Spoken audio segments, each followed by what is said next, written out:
بسم اللہ الرحمن الرحیم۔ السلام علیکم۔ انسانوں کے زمین میں آنے سے پہلے جنات کی حکومت تھی۔ ان کی سرکشی بہت بڑھ گئی تھی۔ پھر اللہ تعالیٰ نے فرشتوں کے ذریعے انہیں ختم کیا۔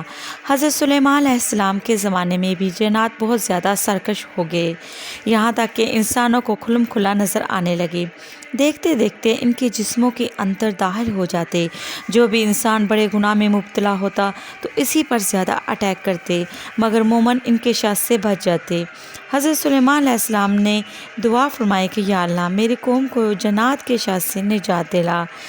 پھر اللہ تعالیٰ نے حضرت سلیمان علیہ السلام کو ان کے ساتھ مقابلے کی طاقت دے دی اور جنات کو ان کا مطیع بنا دیا۔ حضرت سلیمان علیہ السلام نے جنات سے جنگ کی اور فتح یاب ہوئے، اور پھر سب جنات کو قید کر لیا گیا۔ حضرت سلیمان علیہ السلام نے فرمایا کہ ان جنات کی سرکشی دوبارہ آخر نبی صلی اللہ علیہ وآلہ وسلم کے زمانے میں سر اٹھائے گی اور بہت زیادہ خون ریزی ہوگی۔